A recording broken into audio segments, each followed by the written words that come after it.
A paz do Senhor Jesus, chegamos à nossa sexta lição da Escola Bíblica Dominical, que tem por título Lidando com as Emoções. Vamos iniciar orando, agradecendo ao Senhor. Pai, eu te louvo, a Deus, e te agradeço por mais esta oportunidade. Seja, Senhor, sobre as nossas vidas e capacita-nos, Senhor, a aprendermos a cada dia a lidarmos com as nossas emoções, lidarmos com os nossos sentimentos. Seja, ó Pai, em cada vida, em cada lar, em nome do Senhor Jesus. Amém. A nossa lição de hoje, ela encontra-se no livro de Salmos 42. O nosso versículo, a Bíblia diz, encontra-se no livro de 2 Timóteo, no capítulo 1, e o versículo 7, que diz assim: Pois o Espírito que Deus nos deu não nos torna medrosos.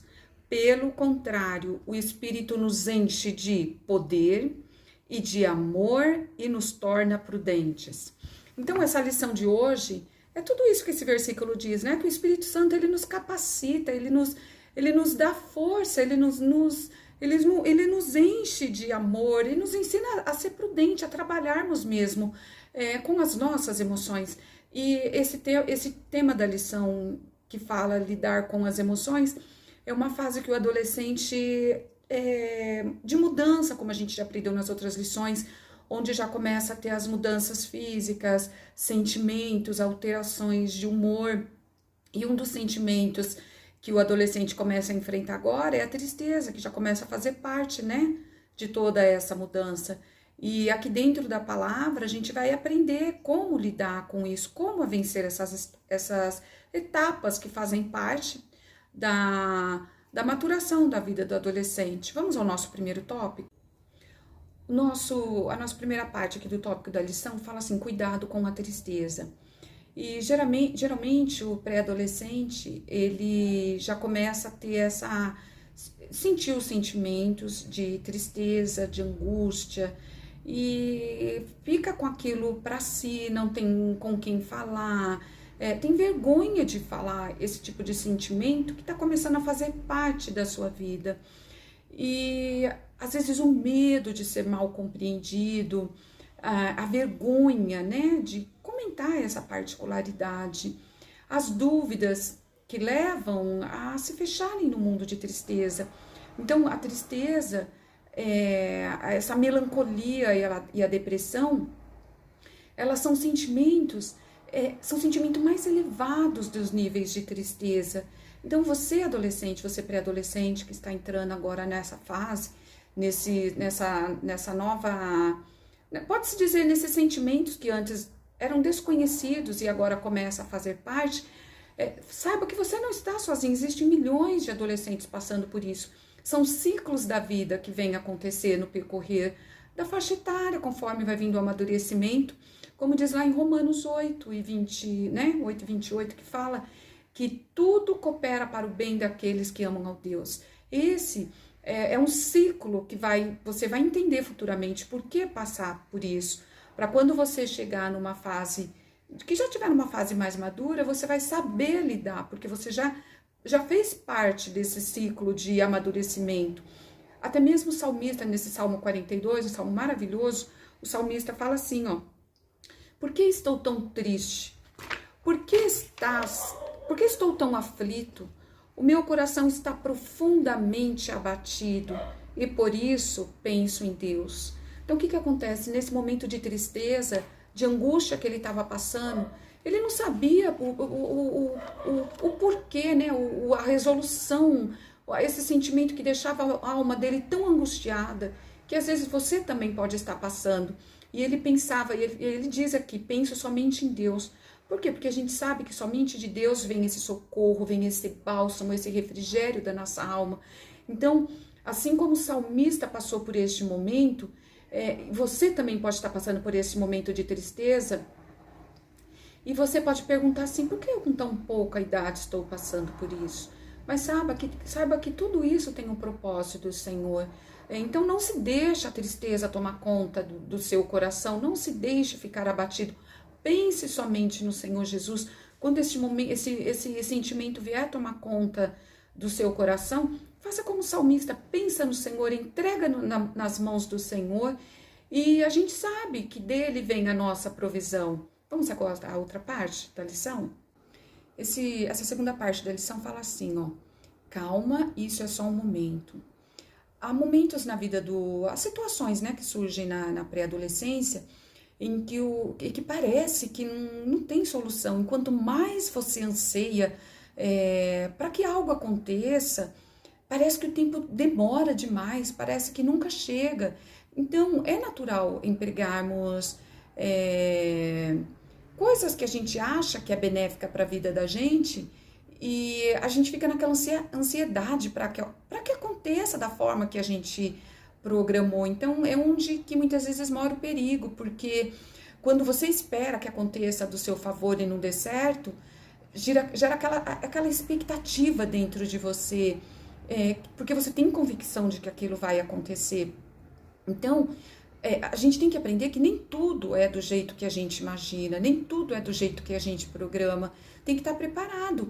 E quando a história daquela programação, aquilo que você fez, segue por um rumo diferente, não aconteceu do jeito que você programou, é onde começa a ocorrer as frustrações, né? Ficamos frustrados porque as coisas não deu certo, porque você teve um sonho, às vezes nos estudos, na vida sentimental, você programou tudo e aquilo não saiu da forma como você programou, é onde começa a gerar aquela tristeza, aquela angústia, e às vezes tem gente que desanima até mesmo das coisas do Senhor, não quer mais ir à igreja, não quer mais orar, não quer mais ler a palavra, e acaba achando que isso é uma forma de se vingar dos pais e vingar de Deus, porque aconteceu, né? Não aconteceu da forma que ela programou. E isso é você mesmo que acaba se punindo. Quem toma essas decisões, ela se prejudica a si mesmo. Porque a gente tem que procurar saber lidar com as emoções.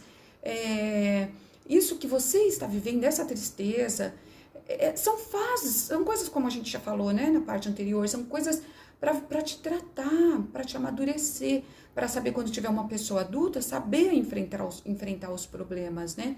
Como diz o salmista lá no Salmo 42, no verso 11, a parte B, que ele fala assim, ó, eu porei a minha esperança em Deus e ainda o louvarei. Ele é o meu Salvador e meu Deus. Então, que nós venhamos fazer como o salmista nos ensina aqui, né? Que embora esteja entristecido pela adversidade que esteja enfrentando, a gente venha colocar nossa esperança no Senhor, né? Porque nós sabemos que dele vem a nossa provisão. Então, sempre que estiver passando por este momento tão difícil, esse momento de angústia, fala, Senhor, me ensina como salmista, ainda que eu seja falho, que eu venha colocar minha esperança em Ti. Porque quando nós colocamos a nossa esperança diante do Senhor, nós temos a vitória que nós precisamos. Vamos agora à nossa última parte da lição?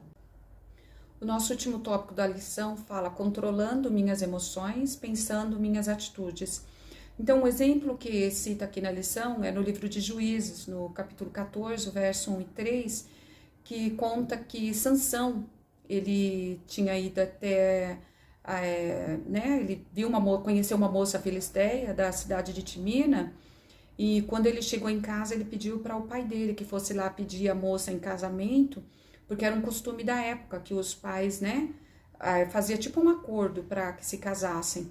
Só que diante disso, Sansão não pensou nas consequências que poderia acarretar. E o que acontece? Sansão, ele tinha proposto um enigma para os moradores para os filisteus, e os filisteus precisavam descobrir o enigma. E eles foram falar com a moça, com a noiva de Sansão, e falaram para ela que ela teria que descobrir o enigma, que se ela não descobrisse, ela ia morrer, o pai dela e todas as pessoas da casa dela, né? Ele ia tacar fogo neles vivos. E a moça ficou desesperada, e ela fez com que Sansão contasse o enigma para ela. E durante a festa de casamento, que durava 7 dias, Sansão havia revelado e já contou o segredo para ela, ela foi e contou para os homens. E os homens revelaram para Sansão, que eles sabiam qual era o enigma. E Sansão ficou tão furioso, e ele vai lá e mata alguns daqueles homens, né? E alguns desses homens ficaram também revoltados com isso. e foram lá e tacaram fogo, mataram também a noiva de Sansão, o pai dela e toda a sua família. Então essa atitude de Sansão, ela trouxe sérios problemas, né? E assim como Sansão fez, Deus espera que nós enxerguemos que nós, o momento que devemos agir, o momento certo que devemos tomar deixar as nossas emoções, os nossos sentimentos agir, não tomar uma forma precipitada. Assim como Sansão teve, a gente tem que procurar enxergar, colocar diante do Senhor, saber o momento de tomar as decisões certas na nossa vida, né? Então, Deus espera que nós aprendemos a lidar com as nossas emoções, compreender as nossas decisões, porque quem reflete sobre as atitudes e busca o conselho de Deus, evita erros futuros. Se a gente coloca diante do Senhor as nossas necessidades, se a gente coloca as nossas expectativas futuras diante do Senhor, a gente sabe que o resultado vai ser bom. Então, diante do pouquinho que nós aprendemos hoje, coloca diante do Senhor as suas ansiedades, não deixa, às vezes, as decisões que você venha tomar, vir fluir assim, seja uma decisão de emoção, mas que seja uma decisão tomada diante do Senhor, que você venha orar, colocar as suas expectativas, os seus anseios, os seus sentimentos, e falar, Senhor, toma direção. Como o salmista, né, falou ali, eu colocarei diante do Senhor, eu porei e confiarei no Senhor. Que você venha confiar, que você venha colocar todos os seus anseios, as ansiedades diante do Senhor e saber que as mãos do Senhor é poderosa para te direcionar, para que você venha ter bons resultados futuros. Então, que essa lição venha a ser gravada, venha a ficar no teu coração, na tua mente, e que venha cada dia procurar viver conforme a vontade do Senhor Jesus. Que Deus os abençoe e até uma próxima oportunidade, se o Senhor assim nos permitir.